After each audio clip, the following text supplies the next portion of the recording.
Okay, welcome everybody. Good evening on this rather cold evening, and also welcome everybody who is watching us online. We're live streaming this event as always here from the Trinity Logo Room Hub. My name is Daniel Faas. I'm the convener of the Identities and Transformation research theme, which is one of the 5 research themes based here in the Hub. This is a very interdisciplinary research theme, which you will also see in the composition of the panel tonight that is going to talk to you about natural and cultural heritage. So I'll introduce each of the panelists who will speak to you for about 15 minutes or so, and then at the end we have a Q&A session about 30 minutes, which should get us going until about 7:45 or so. Like every city in the world, Dublin is faced with multiple and complex challenges, particularly when it comes to integrating international policies into planning and design in the city. Meeting the needs of communities and as well as businesses, whilst also meeting global sustainability and climate-related agreements, is not an easy one. So what we do tonight is look behind some of the issues at the interface between natural and cultural heritage. And to do so is first of all Marcus Collier. He's based in the School of Natural Sciences in the Botany Department, to be precise, and he specializes in social ecological systems thinking and the environmental governance issues at the nature-culture interface. He's carried out research in land use and land use change, resilience thinking and societal transitioning, collaborative management and planning, urban and rural governance, biodiversity impact, as well as novel landscapes and landscapes elements. And notable examples of his research include the contentious policy issues of biomass or bioenergy land use policies and implications, afforestation policies and acidification processes, field boundaries and agro-environmental change, resource use and after-use policies, rewilding, GM crops and biodiversity, marine and coastal governance, cultural ecosystem services, well-being, and in recent years, urban resilience and sustainable development. So without further ado, the floor is yours. Welcome everybody. Enjoy. Thank you very much. I've forgotten I did all that in the past. My name is Marcus. I am in the botany department, but I'm not a botanist. Like so many of our positions, we find ourselves in one department or one school, but we come at it from another angle. But we still all fit into the same mold at some stage. My current research, I'm leading a large European project, a €12 million project called Connecting Nature. I'm not going to talk too much about connecting nature, but I'm going to talk about the subject of connecting nature in my presentation. And it's largely to do with cities. So you will you'll probably have heard over the years that by 2050, 2060, the vast majority of humans will be urban dwellers. All of humans will be urbanized in some form or other. Hopefully they'll have broadband at that stage. But vast majority of humans will be urban dwellers. And in many countries that's already the case. It was the case in France and in the UK at the turn of the 19th, 20th century. And it is a case of a lot of countries nowadays. But as we get to 2050, practically every country in the world will have the vast majority, between 70 and now the more accurate estimate of getting closer to 80% of people will be living in cities. So this puts cities in an interesting position. It puts cities at the forefront of fulfilling our needs to work, live and play, and we're constantly striving as citizens of cities to find a way that we can do all that, have good quality of life, good health and well-being, and also good living, and then of course for those of us with children or dependents, we think of them as in that role as well.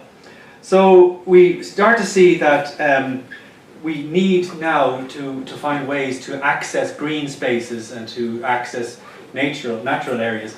For a good deal of urban population, depending on the statistics, the World Health Organization is talking about that at the time we're mostly living in cities, a good proportion of our citizenry will be on the poverty level, will have around between 12 and 1500 calories per day. So that would be considered just a bare amount to live by. So about a third of the human population will not be able to afford to go to a national park or a rural area to see nature. They won't be able to. Most people will access nature through whatever device is available at the time, screen. And there will be an increasing demand. We know that there will be increasing demand to see or to touch and to be in green areas in cities. And so this will change. It will change our cultural and our social expectations as we go forward. And it will also change the way we make cities, the way we view cities.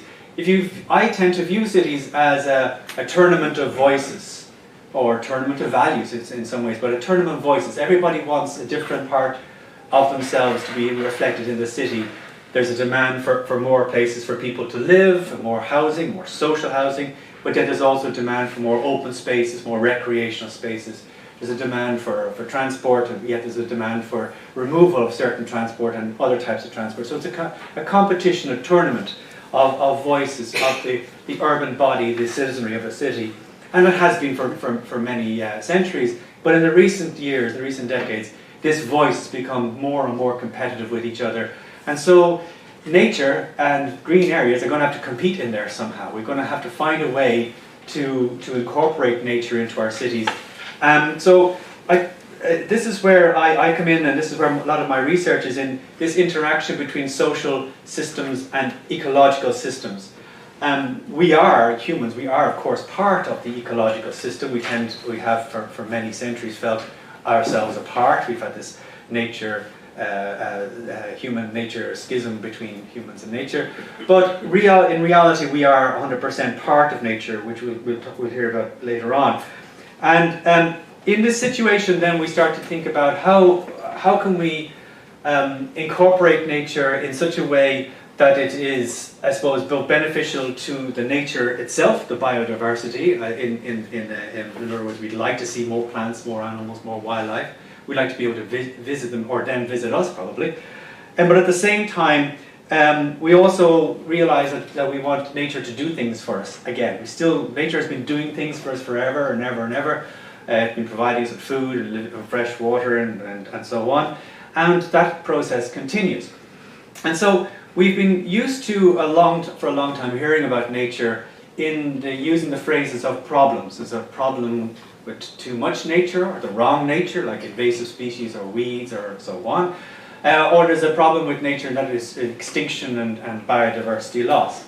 So where I'm coming at the process is looking at nature as a solution, as being part of the solution. And it is a phrase that has cropped up and has just really emerged in the scientific discourse in the last 8 to 9 years, referring to nature-based solutions.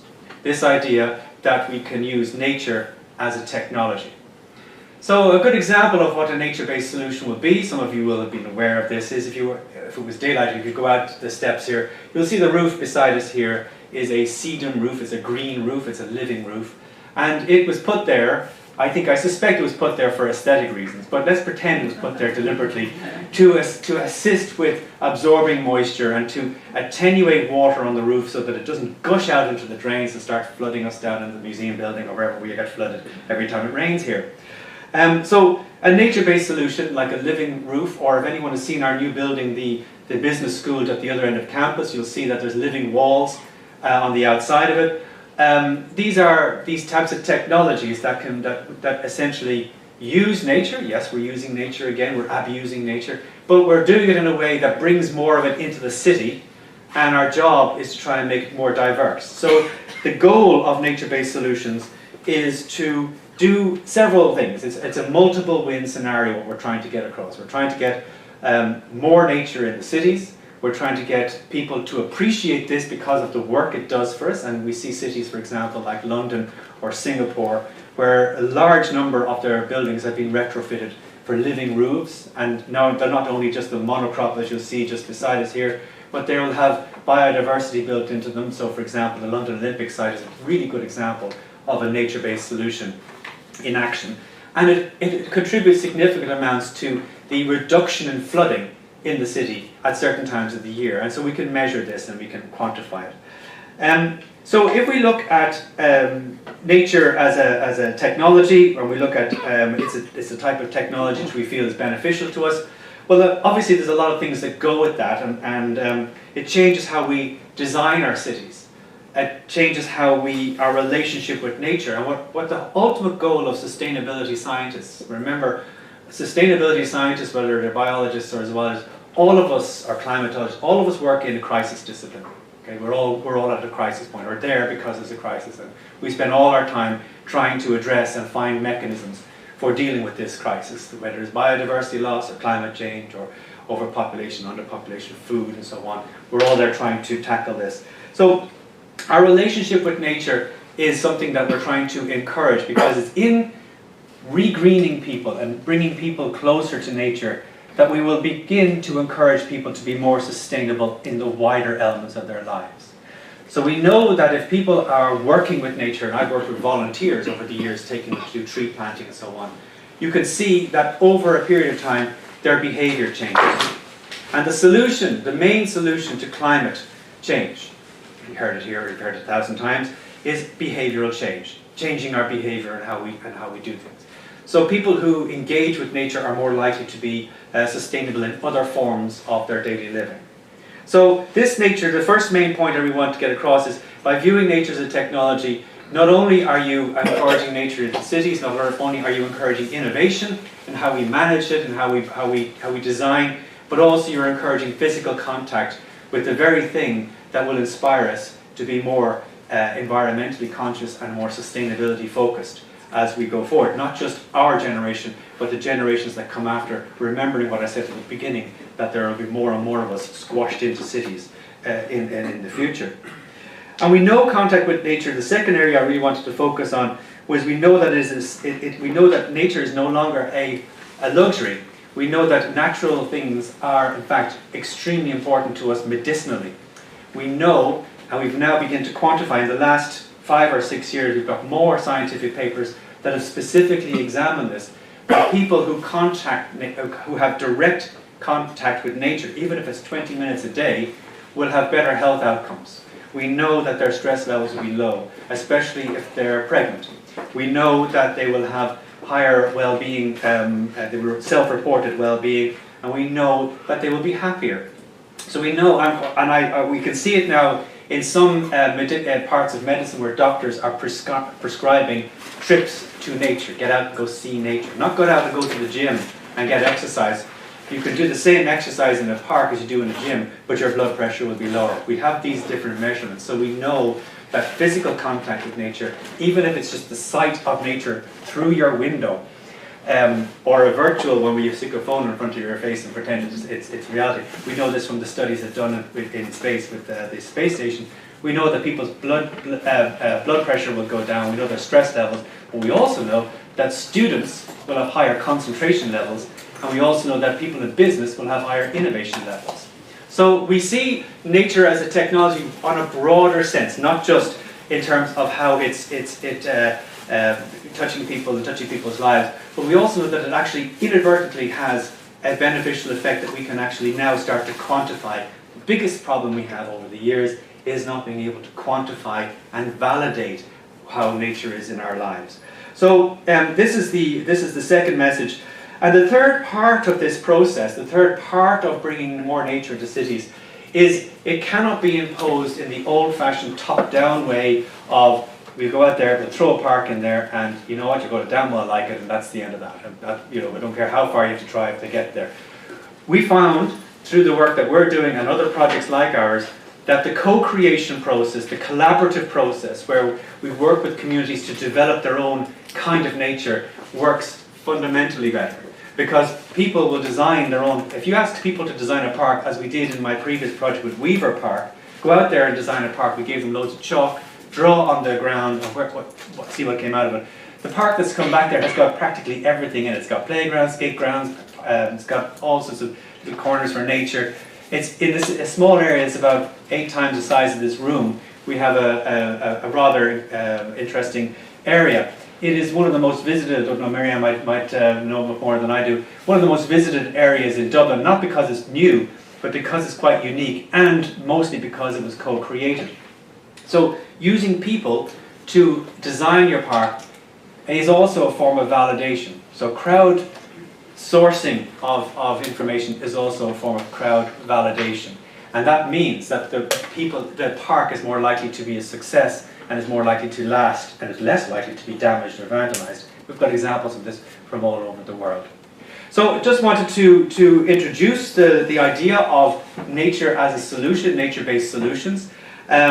We have lots of questions, like what is the role of this nature in future? What is the role for wild nature? This is the next stage up, which we haven't even begun to look at. What about bringing a little bit of wildness in there?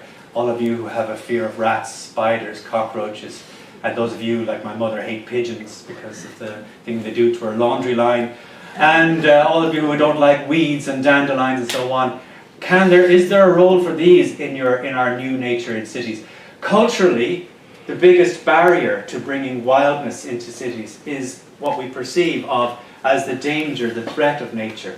And what we're trying to do is, in our research is very practical oriented, we're trying to gauge people's appreciation of wanting to have nature. At the same time, that's 101, the next thing is to try and change their minds to accept a type of nature that we know has got a higher level of biodiversity. More wasps, guys, more bees, more rats, well, maybe not more rats, but certainly more foxes anyway. So the types of things that people go, I don't want them near my neighbourhood. We have the NIMBY thing. It's not a windmill we're talking about here or an incinerator. It's a nature park that is slightly wild. How is that going to impact on our lives? So these are the areas that are, for anyone who is interested in going on and developing some further research, it's still terra incognita. We still don't know what our cities are largely going to be like. We have got templates, Singapore and other cities that have tried this, but none of them really have the golden magic bullet. And I don't think there is one. I think it's very specific culturally to each country, to each city, and then down to each neighbourhood, and right down to each individual family. Right? Judging by the fact that each garden is different, means that each person views nature in a slightly different way. And thank you very much.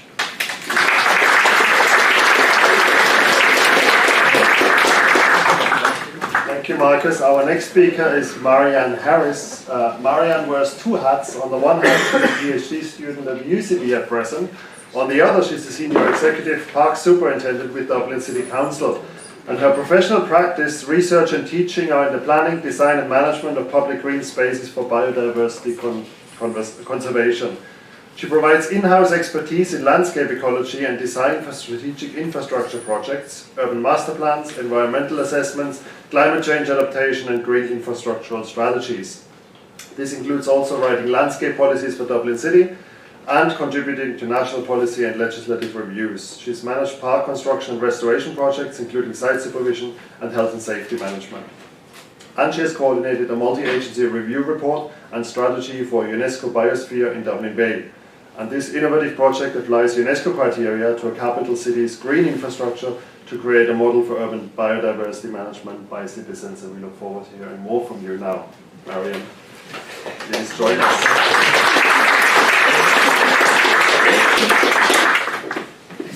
Thank you. And I should add that I am a graduate of Trinity College, where I learned environmental science for my master's. And my undergraduate, I studied in Cornell University in landscape architecture. So I'm very interested at how we actually build things differently, design and plan things differently than maybe we would have done in the past. And moving forward with our national and citywide biodiversity and climate change emergencies respectively. Now we have some political will perhaps, so now we need real solutions that actually work and that the community can live with. So a lot of my work through the years has been on community engagement and people participating in making plans for their area, and who will participate and how that will guide the decision-making process. How to encourage people to participate in that process as well. And sometimes some people feel more or less empowered, and so how can we get different information and ideas feeding into the process? So I will just mention to you a few short topics. One I think we should talk about is what encourages people or motivates people to act for nature, as opposed to just themselves. And we have some good examples in Dublin of people doing that actually. So I think when we talk about, at the moment we have a lot of political interest again in green issues. We have a lot more awareness of the topic in the national debate. We have campaigns like Extinction Rebellion, where people are trying to bring that into the public eye. So there's this interest in activism again, but that is not necessarily new. What is new, I think, is maybe to try to vet our policies to see who is benefiting from the decisions we're making. So when we are managing our ecosystem in a certain way, who is deriving what benefits? And I think we're looking more increasingly at the collectivization of those benefits, as opposed to the trade-offs we lived with in the past. I also think, you know, like, there are a certain percentage of us, usually those of us who work in the environmental sector, would fall into the category of being altruistic personality types. And many environmental scientists do have this personality trait. So they make arguments that are very convincing to themselves. And they can't understand why everybody does not agree with this. But you know, there are also people who are narcissists, and they will only ever do things for themselves, often at the expense of everybody else. And they actually can be quite successful in business. And we see that around the world quite a lot today. But the narcissists can tend to be CEOs as well, you know, because they're very ruthless and they achieve very strongly. And then most of people fall into the middle, and they don't want to do bad things or the wrong thing. They try to do right, but they still have to do for themselves. At the end of the day, they have to look after themselves. And that's the way most people look at the world. So how we can actually make people feel that they're getting some benefit out of it and doing the right thing. And this is where the ecosystem services comes in, is to get as many benefits for most people, and hopefully not at the expense of nature. So the biosphere is a very good example of this community activism for nature, because actually the original biosphere for Dublin was not Dublin Bay, it was just North Bull Island, which is a very small area where nobody lives, okay? And what actually happened was, in the 1970s, there was a lot of community activism in Dublin, and particularly some of the faculty from Trinity College, like Professor Dave Jeffrey, and some of the other faculty, and also, you know, people who were scientists in the scientific community in state bodies, were opposing various proposals that were happening in Dublin Bay. And you also had people from the legal community and the political community coming together, and you had people like, some of you may remember a councillor called Sean Dublin Bay Loftus. He changed his name legally to have Dublin Bay in his name. And he actually had a legal background. And you know, it actually changed the planning legislation in Ireland at the time, because they had the first real national oral hearing on planning, an oral hearing process where everybody's heard. That's the whole point of an oral hearing. And people come in to bear witness and give their evidence, be it, you know, Professor David Jeffrey or the person who lives up the street. And it's a very transparent way for people to demonstrate their values they have for nature in this case. But it was interesting because it was actually state bodies that were proposing these different projects. There were energy projects. There were proposals by the Dublin Corporation at the time to do landfilling. They had been doing landfilling around the bay. There were other proposals for a road to go through the bay, you know, that were being mooted. So what actually happened was people opposed it. They had an oral hearing. At the end of that, the people who had spent the time putting that together, they were successful in stopping these developments for the bay. But they had accumulated a lot of very good evidence of its importance scientifically. And that was what was brought to UNESCO and got the designation for North Bull Island. So it was, they got together with the information and said, let's do something after this, you know. So they did that and published a book as well on North Bull Island. And then in the 1990s, the communities got the city council on board, the councillors, and got a special immunity order declared for North Bull Island. So all of this is coming from community activism for nature. And that was a long process, actually, because they had to get national agreement, and it was the national government that were refusing to adopt it at the time. They had to get a minister for the environment to agree, and it took 3 different ministers before it was finally agreed even though it was the will of the people. So the biosphere has this history of empowerment, but interestingly, biospheres are protected areas that must have people in them. So this idea of humans disturbing the ecosystem, and this idea of control of nature. So people move in cities and they want to control and tame nature, and they do things like they fill in the wetlands in Dublin because they fear disease, let's say, which was a real fear at the time. And they want to tame nature and civilize the wilderness. And then we start having protected areas for nature, where we're the ones who are being tamed. You can't go in them, and there's all this control. And we're going to somehow reserve nature reserves, away from people.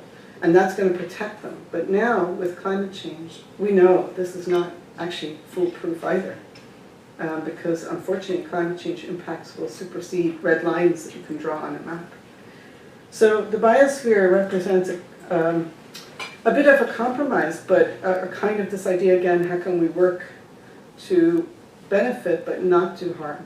So the biosphere is including people in the ecosystem, in the protected area.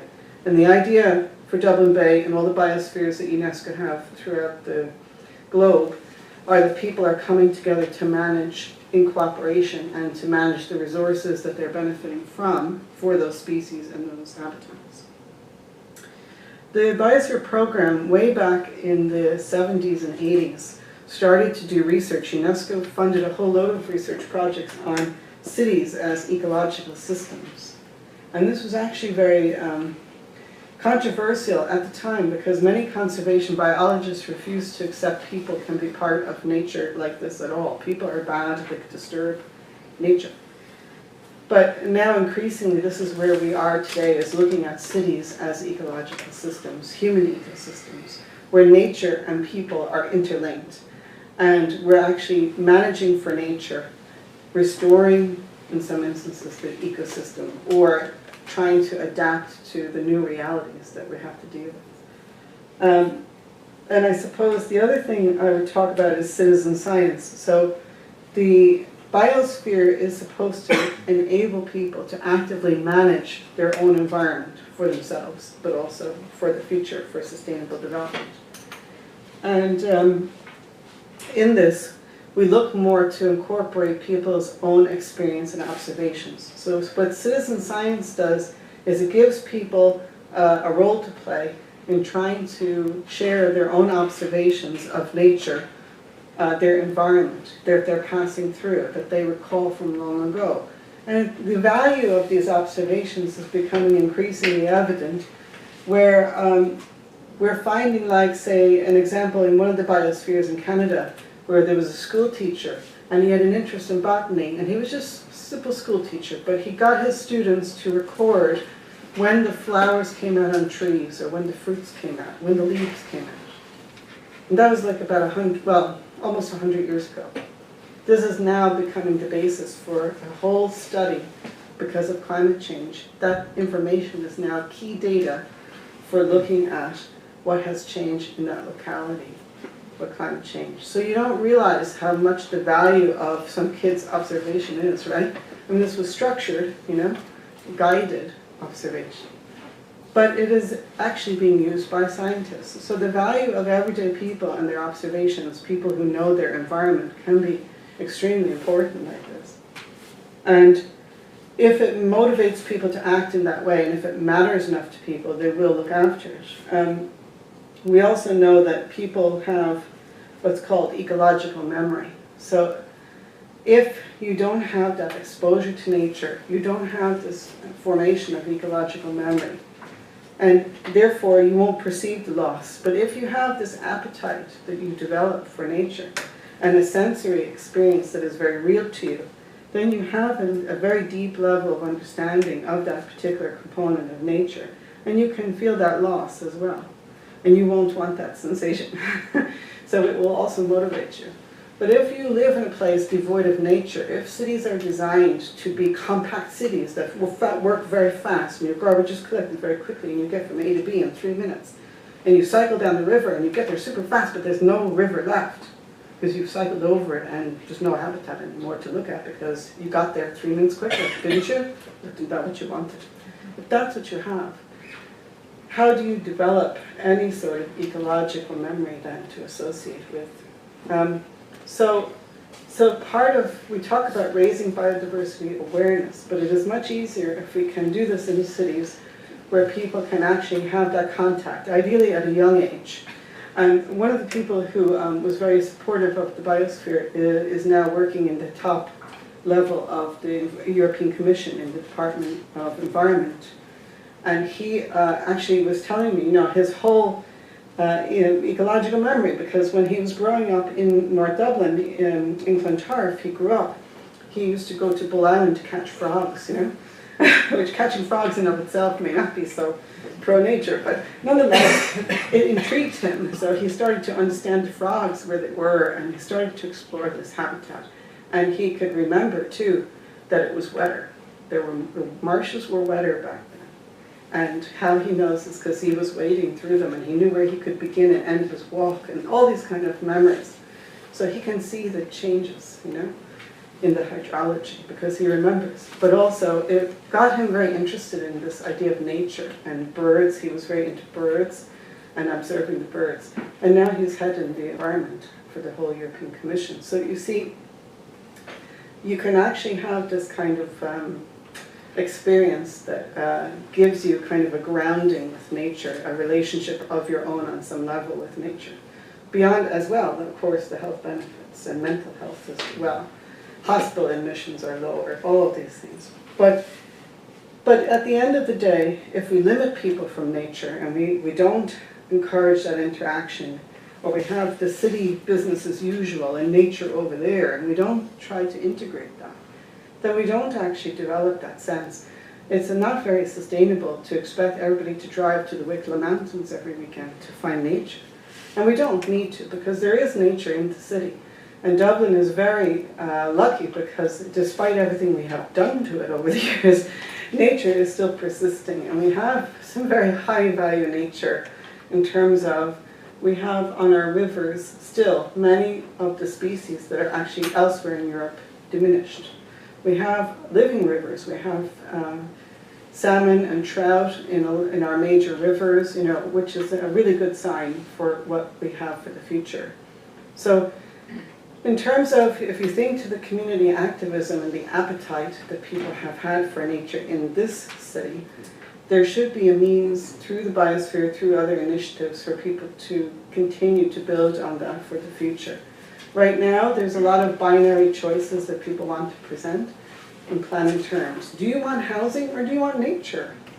Do you want to have birds in the bay? Or do you want, housing? Do you want a hospital? Those are not binary choices.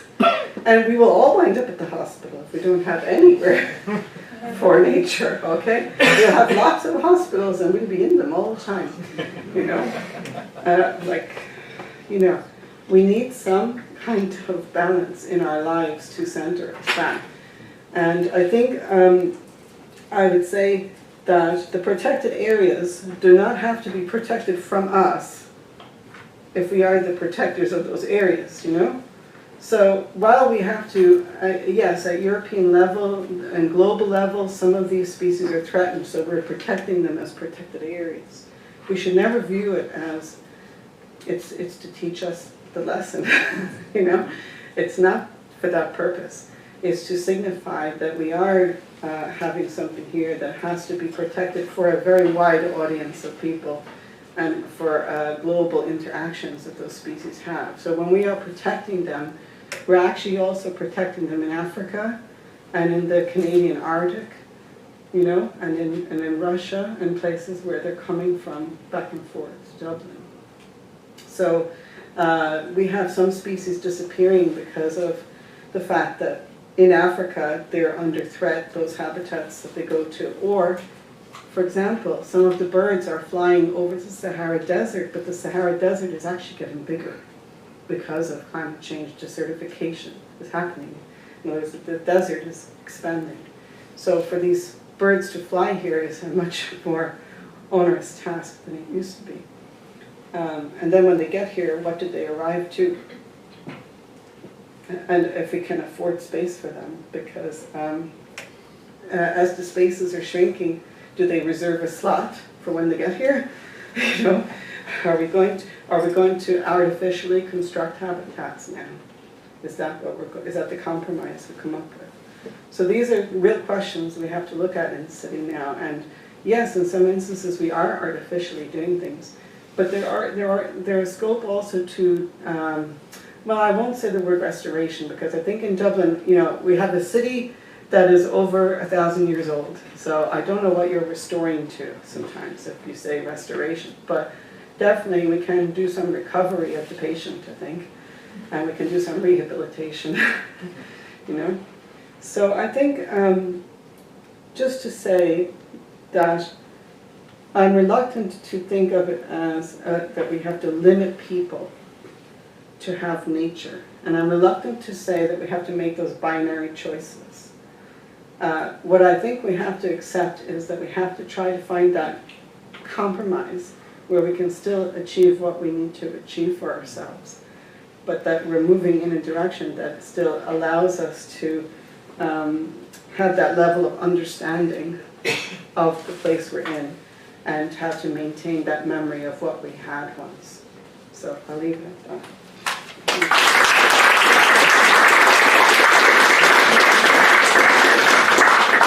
Thank you, Marianne. And last but not least, Michael Cronin. Michael is Professor and Chair of the French department here in Trinity. He taught in the University of Tours, the École Normale Supérieure, and Cachan, and was Director of the Centre for Translation and Textual Studies at DCU. He's an elected member of the Royal Irish Academy, the Academia Europea, and is an officer in the Ordre des Palmes Académiques. He's published extensively on language, culture, translation, and travel writing. Among his works are Across the Lines, Travel Language Translation, Translation and Identity, The Expanding World Towards the Politics of Microspection, and Eco-Translation, Translation and Ecology in the Age of the Anthropocene. And he has it in front of him, the most recent publication, Irish Ecology, that has just been published. His current interests are in developing eco-criticism in relation to modern languages and translation, exploring the notion of translation trauma in relation to population displacement, and investigating language identities as mediated through travel. Michael, you're very welcome.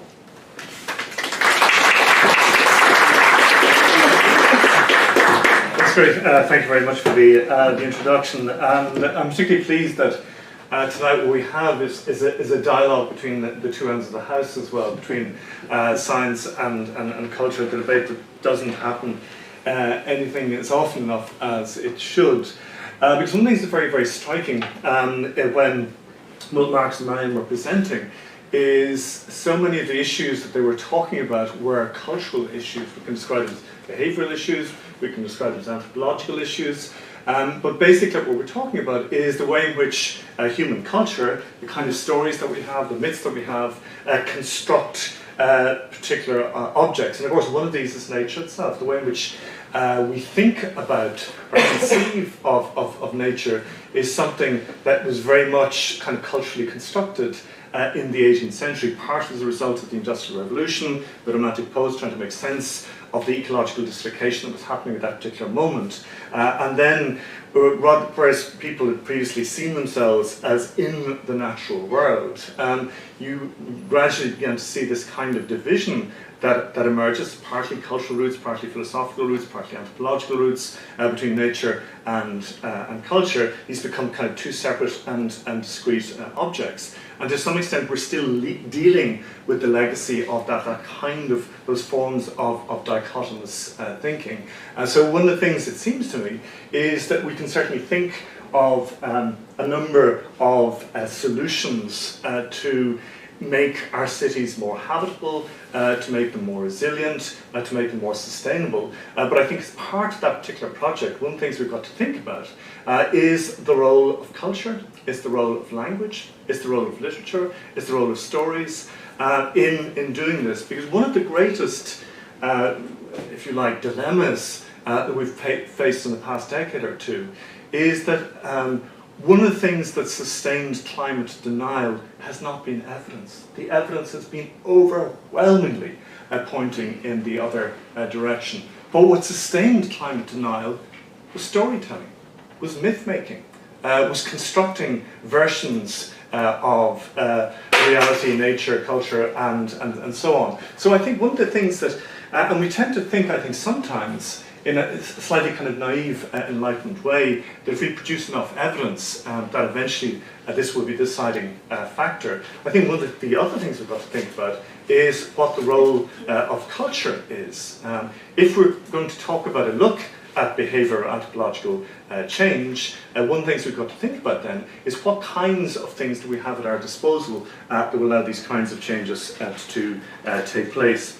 One of the things that is, when people are describing the contemporary economic moment, they often say that we're living in the moment of the attention economy. But the thing is, the kind of scarcest commodity of all in our economy is your attention. That's why Google, if you like, gives you ostensibly this extraordinarily powerful tool on your desktop to use, because you, of course, are the most valuable product of all, your attention. So the idea of instrumentalizing attention, of capturing our attention, is seen as something that is an important economic driver. But one of the things that over a century ago, William James, one of the kind of founding fathers of psychology, pointed out, is that we are bombarded with thousands and thousands of sensations, ideas, opinions all the time. There's a constant barrage. But he says what we do is, out of all those things that are kind of impacting our attention, we select particular things to pay attention to. So in other words, that we pay attention, we select to pay attention to certain things, and because we pay attention to certain things, we select them. So it's kind of a dialectical process. So one of the questions that we can ask ourselves then is, what are the kinds of things that force us to pay attention? Well, one of the things that forces us to pay attention is the very words that we use. And I want to mention in this context a book by a man called Robert McFarlane, Landmarks, that came out in 2015. And at the beginning of his book, he talks about the Oxford Junior Dictionary. So the book that is seen to be the kind of standard lexical reference work for young people. And they brought out a new edition a number of years ago. And they decided that certain words were no longer worthy of attention. They were no longer worthy of inclusion, if you like, in the Oxford Junior Dictionary. So these words included acorn, adder, ash, beech, bluebell, buttercup, catkin. This is the major reference dictionary for children in the English language. Kingfisher, lark, mistletoe, nectar, newt, otter, pasture, and willow. One of the things, the arguments that McFarlane makes is that one of the consequences of this is that eventually landscape becomes blandscape. Rather than having, if you like, a kind of vocabulary, having, if you like, a language to engage with the world, you end up with these very generic words like hill, valley, field, and so on. So the kind of the history, the specificity, the sense of context that's invested in particular words and the histories that attach to those words begin to disappear. So one of the things, if you like, in constructing a different regime of attention is you have to pay attention to language. Why are we living in a world of fake news? Why are we living in a world where the president of the most powerful country on earth can tell an average of 14 lies a day? We are living in this world because one of the, if you like, the genial inventions of that particular movement was to rhetorically construct a different kind of world. They paid attention to language when we didn't. So one of the things that I would, if you like, argue when we think about how we look at the city and how we sort of, if you like, invest ourselves in the detail and the fabric of the city, is to look at the kinds of writers who have written about the environment, the natural world, the implication of the city and the natural world. So we have Michael Longley on Belfast, We've Patrick Kavanagh, who's written about Dublin. We've Paul Meehan, who's written extensively about the suburbs. I want to come to that point in a moment. We've Nuala Coleman, who's written about nature in Cork City and large towns in Kerry. And what all of those writers do is they bring their language or languages to bear in a very detailed way on the environment that is around them. So, if you like, in order to construct an alternative regime of attention, a regime of attention where there's room for both humans and the non-human, one of the things we've got to think about are what are the kinds of languages that are available to us. And one of the crucial groups in all of this, one of the most underrepresented, ignored minorities in the society are children. Because one of the things about children's literature, when we talk about the notion of habituating people to a different conception of the wild, to a different way of thinking about animals, insects, and so on, one of the things we've got to think about is the role of children's literature in doing that. In other words, there's one sense in which children's literature is one of those few areas where humans seem to engage in conversation with other species. So this is the bright, more hopeful side of children's literature. There's another dimension to children's literature where it's seen as a way of kind of just domesticating nature, of kind of anthropocentric projection onto the world. But there are changing voices, there are changing trends now in children's literature. And one of the things that it can do is precisely at such a crucial, important, formative age, alter, change those regimes of attention for children. One of the things, for example, is why is there so little outdoors thinking going on in our schools? I mean, most of you will remember the rather forlorn nature trip in your primary school where you were dragged out on a wet Monday, taken through 2 or 3 fields and so on. And usually by the time you get to secondary school, unless you specialise in biology, for the leaving certificate, it becomes a very, very distant memory. We spend a great deal of our time in buildings like this, in enclosed spaces. One of the points I was making in this recent book on the Irish language and ecology, why are Irish language classes always conducted inside? When the Irish language is all around us in the natural world. Every single aspect of the landscape has been described for over 2,000 years in that language, and yet children are locked into these kind of boxes of grammatical terror and never allowed to see that language or to engage with the outside world through that language. One of the dangers I often think when we talk about the city is the tendency to think of the city as what is just around us here in Trinity College. There was a number of years ago, there was a collection of poems and songs produced called If Ever You Go, a map of Dublin in poetry and song. So it's basically a kind of collection of poems and songs in the English language about Dublin City.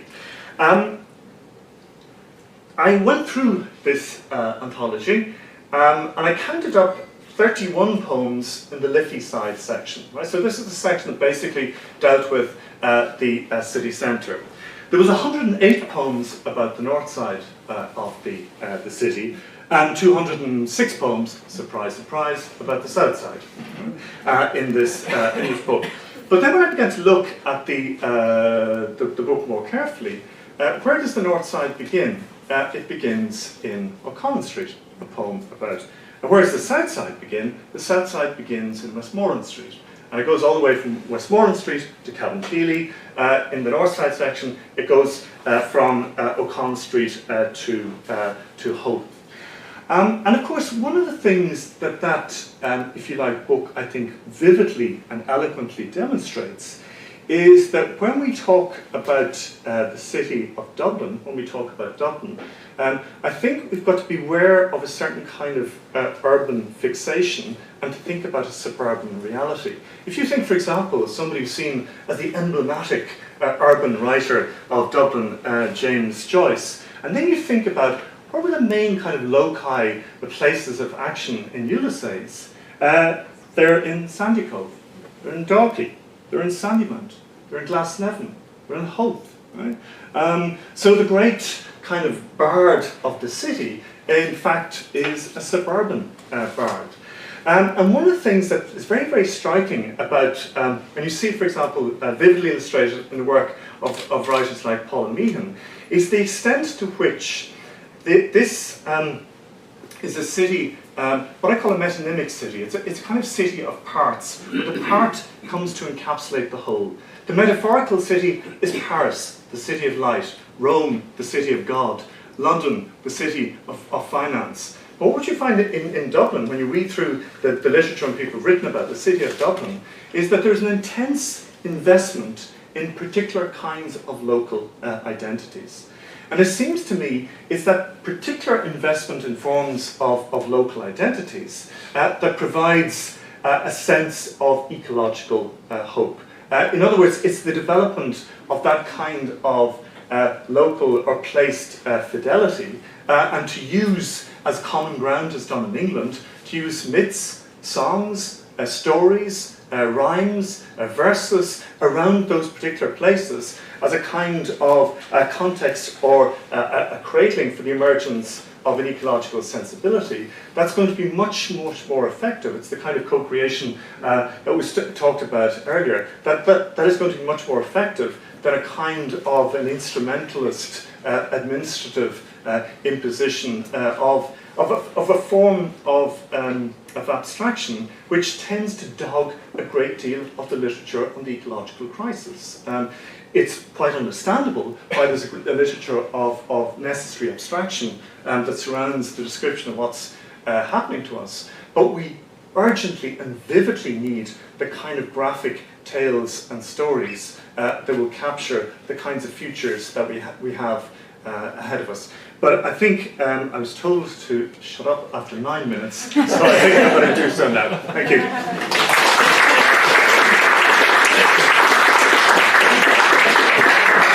Well, thank you very much to all the speakers, and now it's time for you to raise some questions, throw out some comments. Who would like to start? Maybe just we bundle 2 or 3, and then you could say who should like to answer your query. And yeah, there's a mic coming as well. Oh. Okay. Ça a été super. Thank you so much. My question is a little bit of context and then a question, but I think it's fundamental. I actually lived and worked, I'm in the School of Business in Trinity, I lived and worked in Switzerland. I was with IMD Business School, which is in Lausanne, not Geneva, right? So it's in the equivalent of Wicklow, essentially. I chose to live in a village, right, just about called Apples, in the foothills of the Jura. I chose it because I'd spent all my summers and Easters down the country. The cows came in with the cowbells every morning, the lovely smell of cow dung. Believe it or not, if you grow up in the country, the lovely smell of cow dung, right? And here's the key point, the world headquarters of Logitech and a Logitech mouse factory. Every village in Switzerland practically has its own industrial or factory or pharmaceutical business. Tetra Pak's equivalent of their material science division worldwide was in the equivalent of a place the size of Enniskerry, Romont. Vevey is where Nestle headquarters was. And if you flew out of Geneva Airport in the morning, and this is all relates to Dublin and Ireland, if you flew out of Geneva Airport in the morning, there were no traffic jams. You could drive to the airport, no traffic. You fly out of Dublin Airport at 7 o'clock in the morning, the traffic goes up as far as Drogheda, down as far as Wexford, out to Athlone.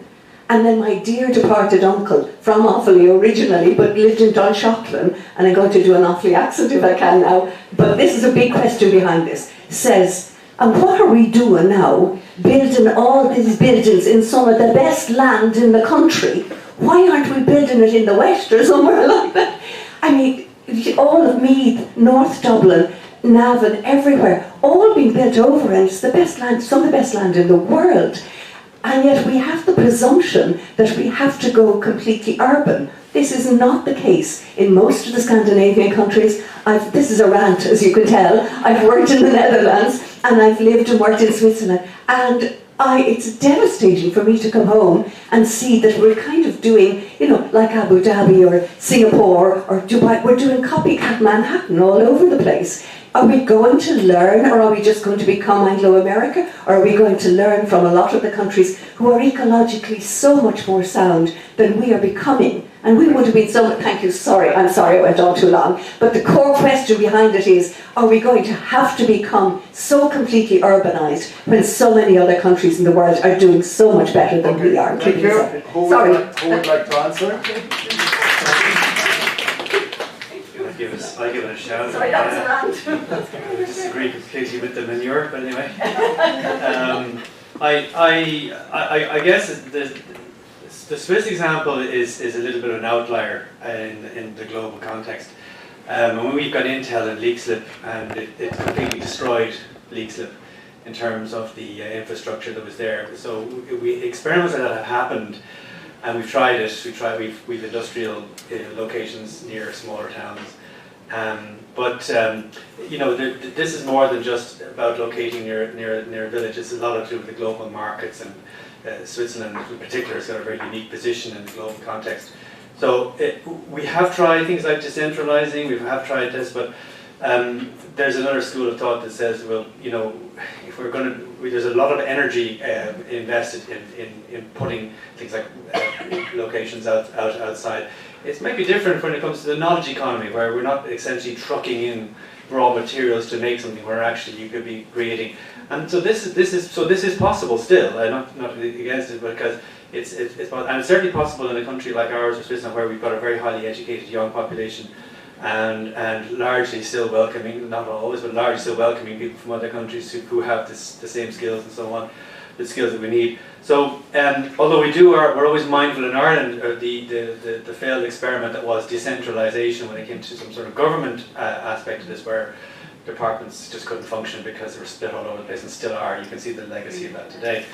But industries, obviously, they wouldn't have built the mouse factory. You mean computer mouses, I presume. The mouse factory in those locations. But very soon the mouse would become non-existent. So what's going to happen in that location? There's a certain worry that we see from other cities around the world, where they rely entirely on an enormous industry like a car or a product, and all of a sudden that goes, and the legacy of that has been quite catastrophic in terms of the social cohesion and in those communities. So I guess the answer is I don't know. The answer is that there's a balance to be had. And in terms of in the Swiss situation, the Scandinavian situation, that might work, because politically they need to keep people in rural areas, or else they have everybody. There's just one constituency, and that's the local city, and everything else is not catered for. So they need to have a living landscape, and we know this from the European Landscape Convention, where the idea is to maintain a lived-in and living landscape outside cities. But this requires a lot of effort. Anybody else like to respond? I'll just make one observation. Yeah. In some of my PhD research, I'm using European Union satellite data to do some mapping. It's free. If you look at it, you'll see that this is what you're talking about is something like the ecological footprint of a city, and what does the city consume. If you look on the satellite, Dublin has the same spatial footprint as Paris, which has 11 million people in it. So we've consumed the equivalent landmass of Paris to house a tenth of the amount of people. That says something about how we plan to live. The other thing I think is, Dublin, we talked about how old Dublin is. Dublin was largely set up at the convenience of people who were not necessarily from Ireland, Norwegian primarily. And it was a great economic engine for a trade route that spanned quite a huge area. And then you had the second city thing of the British Empire, and there was a very symbiotic relationship there with Dublin and the rest of the United Kingdom, as it were. now we have Brexit, we have other dimensions. How will our country relate spatially and to whom? So I'll leave it at that. Yeah, and very briefly, and thinking of the Danes, the new Vikings arrived here tonight, maybe to finish off that particular. But no, it's just. Just check if your mic is on. Oh, right. Just press the middle button. There you go. Hello, can you hear me? Yeah. Okay. No, just very briefly, I think, again, the question that comes to mind, in terms of the, when you're saying the spatial footprint, is the reason that we have this kind of low density housing is paradoxically because there was a notion in the 1910s and the 1920s, that the way in which of getting people out of very difficult, overcrowded slums was to give them a house with a small garden in front and back and so on. So, in other words, there was a certain kind of proto-ecological thinking, behind that. And unfortunately, that then hardened into a particular kind of notion about what a desirable living space is. And again, I think it's that's where the kind of cultural habits, cultural images come into the picture. That in order for that to change, I think one needs much more attractive or desirable notions of what urban living would look like. Or non-urban, maybe. Yeah, indeed. Yeah. Okay. Yeah. More questions? Yes, please.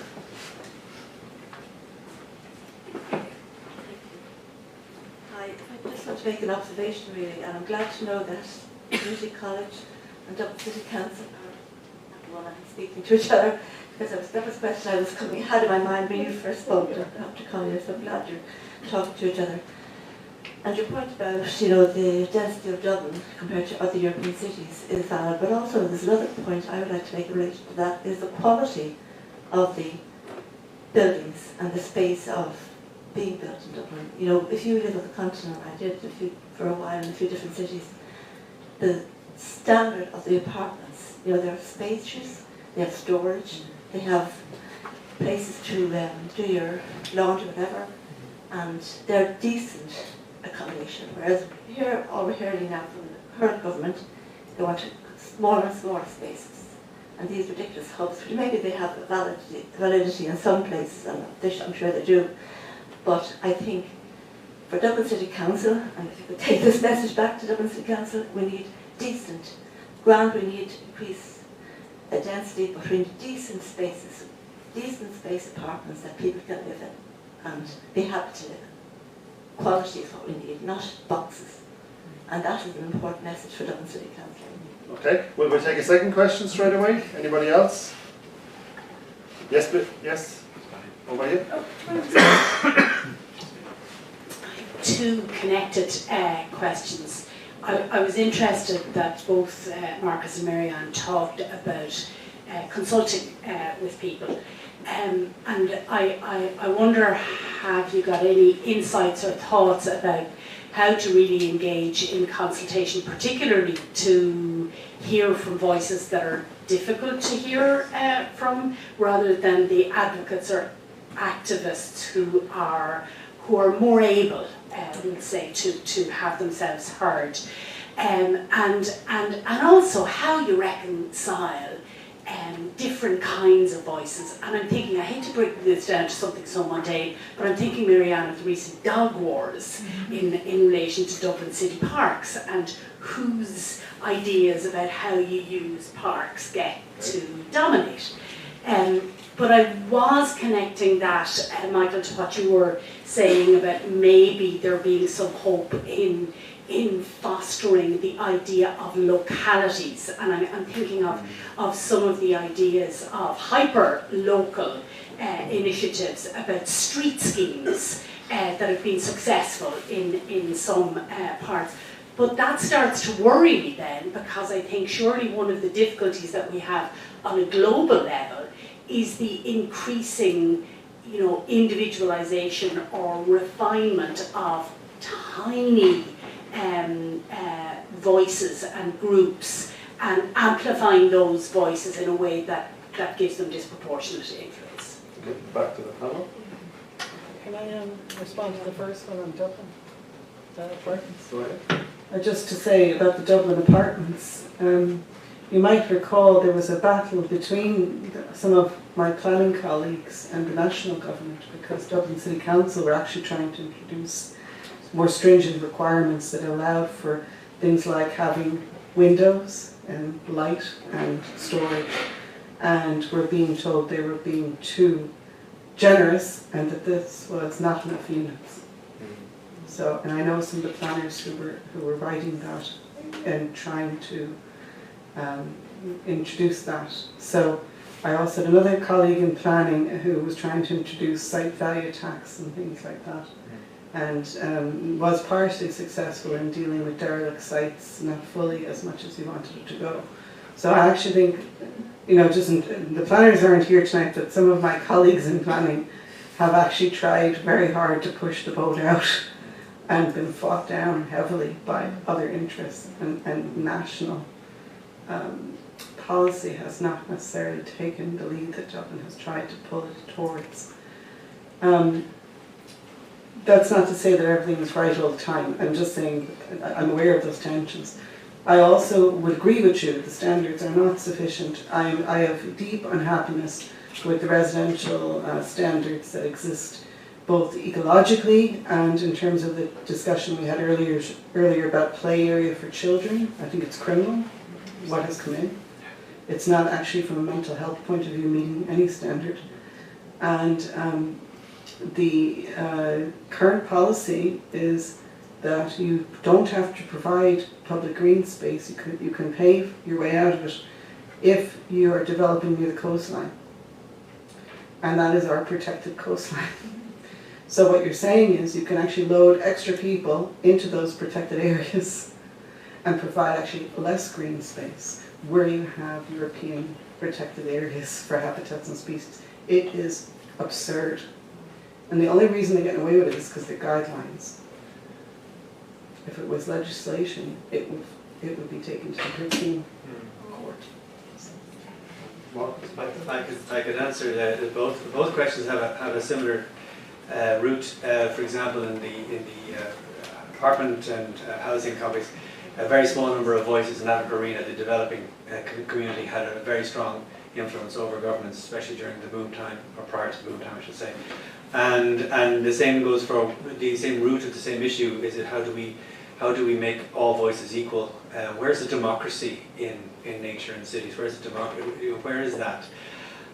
Now it's easy to say we engage with people. We always say it, but I've seen engagement where we've got two maps. Map A and Map B, which do you choose? Which way the road is going to go through the land? I'll vote for A because B goes through my land, I'll go for B because A goes through my land, that type of thing. You have a lot of this behaviour. It's very difficult to actually engage people. We so much so that in previous projects what I've done is I mentioned innovation very briefly.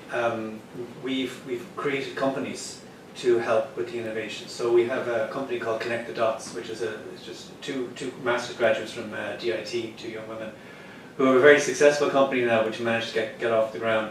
And what they do is they have a process where they will talk. Is anyone here from Connect the Dots? In case I hope I just misrepresent them very well, but they engage, they bring people together over a dinner, and the dinner is you bring your own food, but the menu is a discussion topic. And they were successful with things that doesn't get into the press. Do you remember the occupation of Grange Gorman, for example? That was a process where the city was able to talk to people that were currently court case going on at the time, and they had a Connect the Dots dinner where they discussed with planners what was the issues and so on. Now I'm not saying that was the thing the straw that broke the back or that broke the issue. But what it did do is allow the type of dialogue, and it allowed some of those voices that were not able to be heard, or just were maybe too shy or not able to engage. We have to be mindful, of course, as voices that don't have English as a first language. We've got voices that culturally don't tend to stand out from some countries when they arrive here. That certain people don't feel that they can speak out, or it's not culturally accepted in their country. So we have a very big difficulty engaging the unusual suspects.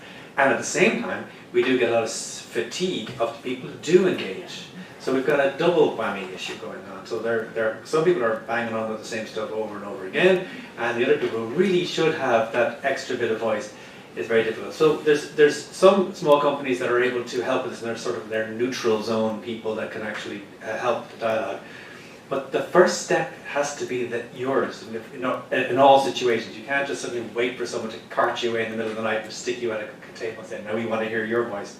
Can't do that for people, apparently, it's not illegal. So you have to, there has to be a certain amount of wanting to present, wanting to talk, and so it's the facilitating, there's a process where we do have a recurring kind of consultation process where you go back and ask us to meet the same people over and over again, but they must identify people who are not in the room at the time. And by doing that, you can actually get access to a lot. You will never, in my experience, we've done an awful lot. Most of the projects that I run, we run with other cities. I have 11 cities in my current project, the previous one had 12 cities, one of which was Dublin City Council. And so we've seen a lot of these processes in a lot of languages, and a lot of nights, a lot of dinners, a lot of drinks, a lot of yellow stickies on the wall, you know, post-its going up, all this type of thing. And we still complain we never got the full voice. We never got all the voices. Michael? Yeah, I mean, very quickly, I think one of the problems we have is that we don't have kind of political vocabulary that's fit for purpose. I mean, one of the things that strikes me is that very often when we talk about citizen can seem like some, you know, it's kind of disembodied person kind of floating up there somewhere dealing with abstractions, you know, like the nation state, the republic, and so on. And I often think the word like denizen is much more useful, because the thing about denizen is somebody who kind of knowingly inhabits a place, so is sensitive to all that kind of local detail, but crucially is connected elsewhere, is thinking about or think, you know, issues in a more global sense. In other words, there's a sense of being rooted, of being anchored in the part, the fragment.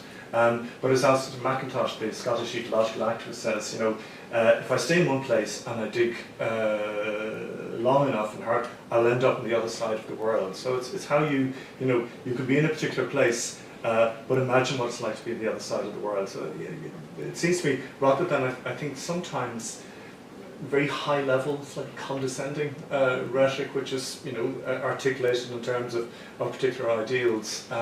So on the one hand is the danger of that kind of, and the other is the danger of the kind of localism that you're describing. Do you mind if I just make one comment? Go ahead. Just to be careful about talking about consultation and engagement, because consultation is largely a conversation that is had where I have something I hang on the wall and you come down at 3 o'clock on Saturday the 21st of January and you put something in a box, and that's consultation. Engagement tends to happen where we have a process of a dialogue happening around a particular set of issues or an objective we're trying to meet, and it's trying to get in people's ideas incorporated into that solution, and that's quite a different process. Engagement should happen more.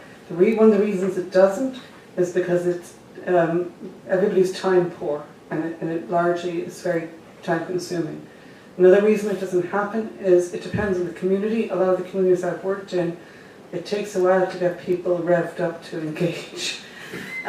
Also, we have intimidation, which is very real in some communities, where people would have said to me, "I'd like to meet with you, but I can't meet with you in that fashion because there's an intimidation issue going on." And then another thing I've often had is that, you know, it's a big organization, so there are some barriers that people may have with the organization. So usually the first meeting, I kind of have to sacrifice my agenda or my objectives getting progressed hugely, because I have to allow people, not a total, you know, hit me with your best shot, but like a bit of venting about, you know, you start hearing about everything that ever went wrong in their lives with Dublin Corporation in 1962 or whatever, you know. So there has to be kind of, you know, that kind of, people have to come with expectations that are realistic too. Okay, we do one final round. We have Steve, and then here, and here. So you said that you expect by 2050 to have approximately 70% of the population. And do you have any idea of how many people will be living in Dublin at that time, or the growth in the city, or? John O'Hara has it all. Maybe just here, next, we take 3, Steve. Thank you. Yes, I want to ask the position of water in the city. As you know, 600,000 people were having to boil water or told to boil water recently, and there's problems with ongoing problems. The water charges obviously create a great deal of enthusiasm for public activism. But there are every time one reads about water, it seems to be one step forward and two steps back. So I wonder if anybody would comment on that. Yep, and here at the front.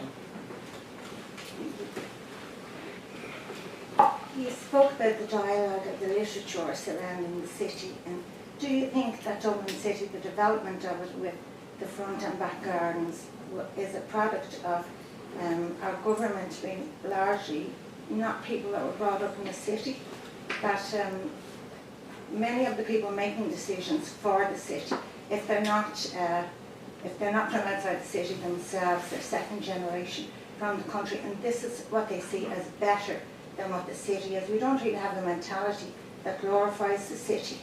The rural is pushed all the time, even in our education, in the poetry that we learned. You mentioned Kavanagh, that sort of thing. When I was in school, we didn't do Joyce, we didn't do Wilde, we didn't do people that actually lived in the city or spoke about it. It was always the wonderful rural Ireland, and these were the real Irish people. And those of us that lived in the city were sort of the interlopers, or remnants of the interlopers. And so we need to rethink the city and make people happy to live in places like, the Ivy Trust apartments and stuff like that. That are beautiful places to live. Okay, thank you. And back to our panelists. I'll quickly come to the 2050 thing. This is the United Nations statistics. They're estimating, they're balancing it on a global. We have no idea what is going to happen in an Irish setting, although we do know that the populations of Irish cities are going up as we currently speak. The one thing that we should be mindful with these types of statistics is they're laid out there now, but then we have city planners who will say, did you hear that guy talking about? And so they will make changes. So things will be on a definite trend as the United Nations sees things, but individual countries will make decisions, political or policy decisions, in order to try and stop or maybe change or foster or possibly harness that trend, which makes the ultimate shape of it. So I think by 2050, we're all around to see it. We may not have, in some cities there may not be that many. There are some cities that are depopulating, especially Eastern European cities and some US cities, and some South American cities as well, for political reasons and for other reasons. And then we don't know, we haven't a clue what's going to happen in the meantime. Sorry, I'm going out of battery here. What's going to happen? So, the trend is to definitely over 2 million is what's talked about a lot in Dublin as a city. But as you just heard, this is 2 million on the footprint. That Paris at that stage will probably be about 16 or 17 million. But the real trend is not so much the Western countries, the developed world. It's in the developing world we'll see mega cities of 30, 35 and 40 million in what essentially will become a country in a city. Marianne or Michael? Just of the city, I think the planners are looking at something like another 500,000. But what I was reading, what has been the case with Dublin up until very recently has been what they call a classic donut in terms of population. So that the hole in the middle, depopulation still was the trend, even before the recession. Even during the Celtic Tiger, it was actually declining in the city centre, in the oldest areas. And the suburbs and Fingal and all those areas really expanding. So that seems like the hole in the donut might be filling up a little bit. But the other interesting trend with Dublin is that a lot of the population growth is expected to be from internal migration, meaning people leaving the countryside to move to the big schmuck. So that's a pattern. Yes, we still have. Also it's very lively if you're a young person to go up to Dublin, and it is attractive to people. Let's be honest. The other question just about water. I'll come back to water. Just one thing. I do agree about, is there like a mentality about the city and the countryside, and it's been said to me anyway by many people here that there's an anti-urban sentiment that is felt. How you overcome, I don't know if it's about who governs, and maybe there's an issue of who's making decisions, but definitely people have said that to me and observed to me an anti-urban sentiment. I'm not sure about that, but I do think that there's always an issue between those canals. And we were talking about this earlier, for 100 years now there's a deficit of green space between the canals. For the last 3 development plans we've talked about addressing that deficit. I don't think we're really there yet. That's a generation gone. So, and water, just to touch on water, because that's essential. Are we going to end up, the proposal is to take water from Tipperary and pipe it to Dublin. But the other issue is, we have all these issues of leakage of water and loss of treated water. And the only way we're going to address that is to put the money and invest in the infrastructure to do it. And colleagues of mine in engineering, and I've been at the table, have advised people for many years what needs to be done. Somebody needs to be able to do that. And it will cost some money. No matter what you do, it's going to cost some money. But it is wrong to actually waste that resource, which is what we are doing by not fixing those issues. Yeah, I think a dimension to that, though, and that's to Steve's question about water, is to restore the kind of the aquatic imagination of the city. I mean, the city, Dublin, is to do with water. Ballyafia is to do with water. The street here, Nassau Street, Strollshover Fork, well, that's to do with water. It's in the very language that we're using to describe. We've almost sort of removed water from the city. So I think part of it is to bring water back into the city through the kind of words that we use. But also I think just in response to your question about that kind of disdain for the urban. I mean, what's interesting is that the model that became the kind of the template for that low density suburban housing basically is something that comes from the Homes for Heroes in post-First World War Britain, which was to disengorge working class areas to provide people with proper accommodation. So where it comes from, it is very much a kind of an urban origin. What then happens subsequently in terms of the kinds of people who benefit from particular kinds of developments in the city is another question. But I think one of the things that's very striking in the late 70s with the emergence of publishing houses like Raven Arts Press is what they were doing, what Bolger was doing, what Michael O'Loughlin, Fintan O'Toole and so on, is they wanted to give a voice to the city. Only if the city was to get a voice could we begin to take the development of the city seriously. And I think the two things are concomitant. I think that when people begin to take the place seriously as a kind of lived environment, it's partly because it's the writers and poets who've begun to articulate what it is to be a denizen, what it is to dwell in these spaces. Sorry, it's a long answer to your question. Can I just say there's an excellent book out, Sheila Gallivan, about the housing developments that happened after Second World War in Dublin. And there's actual accounts given by people from Dublin who were put into those areas by the corporation housing estates that were built. And there were real problems, there were real sanitary health issues for sure. But people did describe that communities were broken up and that people were feeling a huge sense of dislocation from having been uprooted from older communities in the city and being moved out to these new suburbs. And there was definitely a lot of depression, particularly amongst women who were housebound and had no car. And people broke all the trees that were planted, where we get our vandalism of trees, but a lot of that was rage at being cast out into this middle of nowhere scenario, which it was at the time. So it's an interesting book, and it has first-hand accounts of the people who lived it. Okay, thank you very much. Can I thank first of all the panel, Maryann, Marcus and Michael, for a really fascinating interdisciplinary discussion tonight.